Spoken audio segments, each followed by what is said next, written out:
Welcome to ખાના ખજાના। આજે આપણે બનાવીએ છીએ મોહનથાળ। મોહનથાળમાં બનાવવા માટે આપણે નથી આજે માવાનો ઉપયોગ કરતા, નથી મિલ્ક પાવડરનો ઉપયોગ કરતા, છતાં સ્વાદ માવાનો જ રહેશે।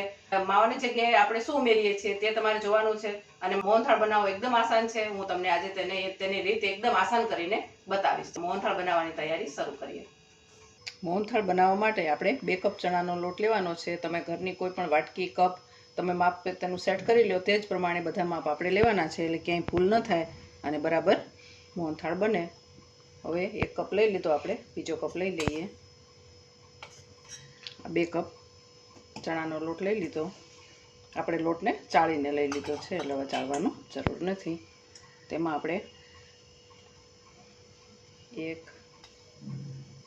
2, 3 અને 4 ટેબલ સ્પૂન ઘી એડ કરવાનું છે, અને એટલું જ દૂધ એડ કરવાનું છે।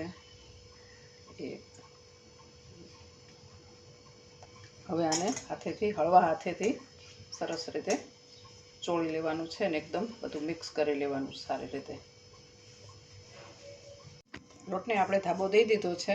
હવે આપણે 15 મિનિટ તેને ઢાંકીને રેસ્ટ આપી દઈશું, પછી આગળની પ્રોસેસ કરશું।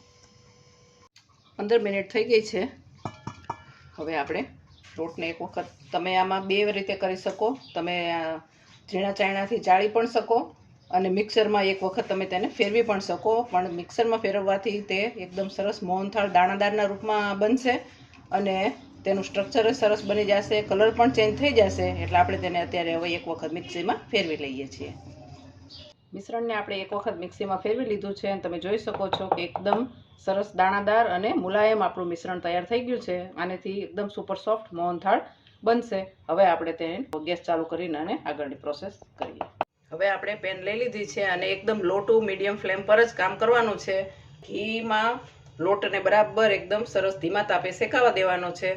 જે આપણે 2 કપ ચણાના લોટનું જે માપ લીધું છે, એમાંથી 1 કપ આપણે ઘી લેવાનું છે। પરફેક્ટ માપ યાદ રાખશો તો મોહનથાળ પરફેક્ટ બનતા વાર નહીં લાગે। હવે આપણે બધું મિશ્રણ નાખી દઈશું અને એકદમ ધીમા તાપે તેને સરસ કૂક થવા દઈશું। મિશ્રણને આપણે એકદમ ધીમા તાપે લોટમાં સરસ રીતે શેકાવા દેવાનું છે। ઓછામાં ઓછી 15 થી 20 મિનિટ શેકાતા થશે। શાંતિથી આપણે તેને શેકી લેવાનું છે બરાબર। હલવાઈ જેવો જ સુપર સોફ્ટ મોહનથાળ આપણે બનાવવાનો છે। તમે જોઈ શકો છો કે આપણા મિશ્રણને શેકાતા 10 મિનિટ જેટલો સમય થઈ ગયો છે અને એકદમ લિક્વિડી ફોર્મમાં આવી ગયું છે। જ્યારે આ સ્ટેજ ઉપર આવી જાય ત્યારે આપણે તેમાં થોડું થોડું દૂધ ઉમેરતા જવાનું છે। 1 કપ દૂધ લીધું છે, આપણે 2 થી 3 વખત દૂધ નાખશું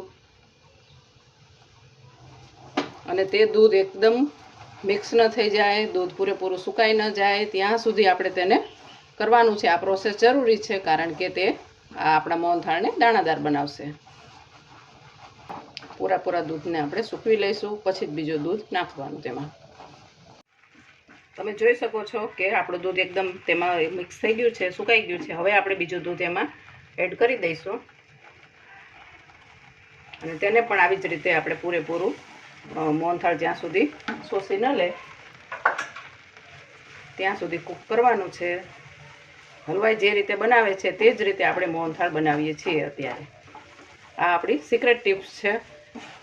દૂધ ઉમેરવાથી મોહનથાળ એકદમ પોચો અને સરસ બને, કારણ કે આપણે તેમાં નથી મિલ્ક પાવડર ઉમેરતા કે નથી માવો ઉમેરતા, એટલે આપણે માવાનું જ સ્ટ્રક્ચર અત્યારે આપી દીધું। કોઈને તમે ન કહો તો ખબર પણ ન પડે કે તમે તેમાં માવો નથી નાખ્યો અને ખાલી માત્ર દૂધથી બનાવ્યો છે। આવી જ રીતે આપણે તેને સતત ચલાવતા જ રહેવાનું છે। એકદમ મોઢામાં મૂકતા જ ઓગળી જાય તેવો સરસ મોહનથાળ બનશે। હવે આપણા મિશ્રણે ઘી છોડવાનું શરૂ કરી દીધું છે, એટલે આપણે ગેસ બંધ કરી દઈએ છીએ અને પૂરી 15 થી 20 મિનિટ સુધી આપણે મિશ્રણને કૂક કર્યું છે, એટલે હવે વધુ કૂક કરવાની જરૂર નથી।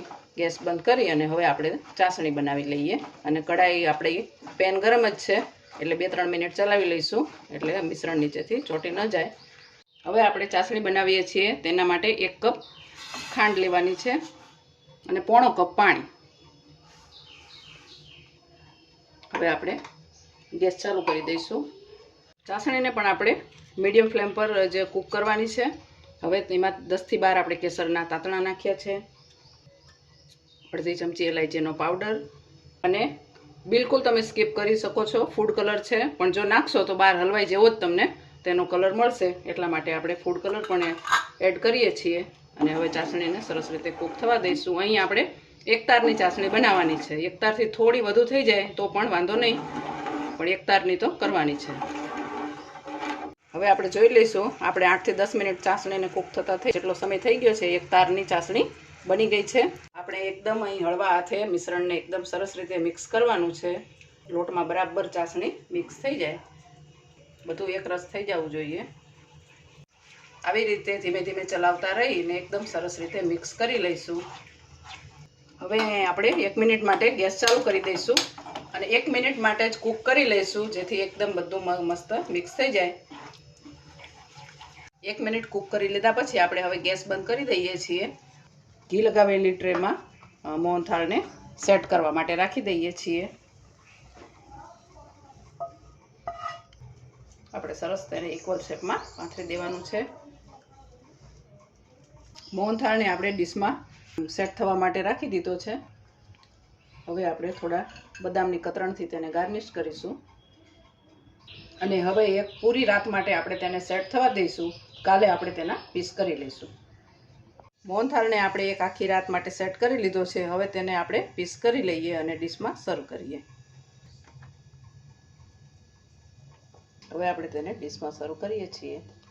મોહનથાળને આપણે ડીશમાં સર્વ કરી લીધો છે. અત્યારે આપણે આડા દિવસે ખાવા માટે બનાવીએ છીએ, એટલે તેમાં ચાંદીનું વરખ લગાડતા નથી. પણ જો તમે તહેવાર માટે બનાવતા હોય, જેમ કે દિવાળી, જન્માષ્ટમી કે રક્ષાબંધન ઉપર બનાવતા હો, તો તમે આને વરખ લગાવી અને ડેકોરેટ કરી શકો છો.